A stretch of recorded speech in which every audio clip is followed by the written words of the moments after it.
दोस्तों नमस्ते। आज मैं आपको शीतला माता की कहानी सुनाने जा रही हूँ। हिंदुओं में शीतला माता की बहुत मान्यता है। एक बार शीतला माता ने सोचा, आज पृथ्वी का भ्रमण करती हूँ, वहाँ जाकर देखती हूँ कि मेरे कितने भक्त हैं, कौन कौन मेरी पूजा करता है।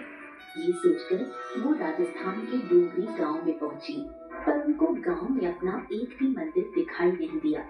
जब वो गांव में घूम रही थी तो किसी ने उबलता हुआ पानी उनके शरीर पर डाल दिया।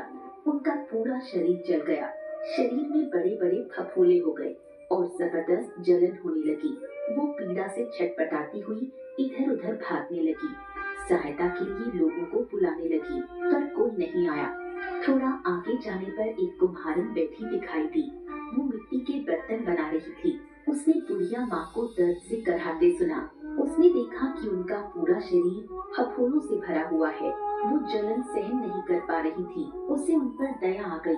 उसने माई को बुलाकर बैठाया और एक बर्तन में ठंडा पानी भरकर उनके शरीर पर डाल दिया। जलन थोड़ी कम हुई तो उसने बूढ़ी माँ को रात का बचा हुआ राबड़ी और दही खाने को दिया। उसे खाकर शरीर को ठंडक मिली। फिर बुढ़िया ने कुम्हारिन से अपने सिर से जुएं निकालने को कहा। कुम्हारिन जब जुएं निकालने लगी तो उसने देखा कि बुढ़िया के सिर के पीछे की तरफ भी एक और नेत्र है। इसे देखकर कुम्हारिन डरकर भागने लगी। तब बुढ़िया ने स्नेह से उसे पास बुलाया और उससे कहा, तुम भयभीत ना हो, मैं शीतला माता हूँ। मैं धरती पर ये देखने आई हूँ कि कितने लोगों को मुझ पर श्रद्धा है, कितने लोग मेरी पूजा करते हैं। ये कहकर माता अपने वास्तविक रूप में आ गई। उनके प्रत्यक्ष दर्शन कर कुम्हारिन रोने लगी। माता ने उससे रोने का कारण पूछा तो वो हाथ जोड़कर बोली, मैं बहुत गरीब हूँ। मेरे घर में आपको बैठाने लायक ना तो कोई चटाई है, ना ही कोई चौकी। मैं आपको कहाँ बिठाऊं? शीतला माता ने उसे शांत किया और घर के बाहर खड़े गधे पर बैठ गई। उन्होंने फिर एक हाथ में झाड़ू और दूसरे हाथ में एक टोकरी लेकर पूरे घर को झाड़ू से झाड़कर गरीबी को टोकरी में भरकर बाहर फेंक दिया।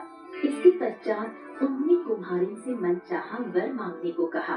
कुम्हारिन ने कहा, माता, आप अब से इसी गांव में स्थापित हो जाएं। आपने मेरी कुटिया की दरिद्रता को दूर किया है। यहाँ के प्रत्येक गांव वासी भी आज से फागुन मास की अष्टमी को भक्ति भाव से आपकी पूजा सेवा करें, आपको ठंडा पानी और बासी भोजन का भोग लगाएं। शीतला माता ने कुम्हारिन की प्रार्थना को स्वीकार कर तथास्तु कहा। वो उसे कर्रे में पानी देते हुए बोली, तुम इसके पानी को अपनी कुटिया पर छिड़क देना। कल पूरे गांव में आग लग जाएगी, सबके घर जल जाएंगे, तब तेरी कुटिया का बाल भी बांका नहीं होगा। ये कहकर माता अदृश्य हो गई। कुम्हारिन ने माता की आज्ञा अनुसार अपनी कुटिया पर जल छिड़क दिया। रात को सारे गांव में आग लग गई, पर कुम्हारिन की झोपड़ी सही सलामत थी। अब राज्य के राजा ने ये समाचार सुना तो उसने कुम्हारिन को बुलाकर पूछा, ये चमत्कार कैसे हुआ? सबके घर जल गए, पर तेरी झोपड़ी तो ज्यों की त्यों खड़ी रह गई। कुम्हारिन ने हाथ जोड़कर शीतला माता की कहानी सुना दी और बोली, शीतला माता की कृपा से उसका घर बच गया। ये सुनकर राजा ने नगर में ढिंढोरा पिटवा दिया कि अष्टमी के दिन किसी भी घर में रसोई नहीं बनेगी और हर परिवार शीतला माता को बासी भोजन का भोग लगाएगा। तब से आज तक राजस्थान में कई परिवारों में इस दिन चूल्हा नहीं जलता। लोग बासी भोजन का माता को भोग लगाकर बासी भोजन भी खाते हैं। आपको ये जानकारी कैसी लगी? ऐसी और जानकारियों के लिए इसे लाइक और शेयर करें। धन्यवाद।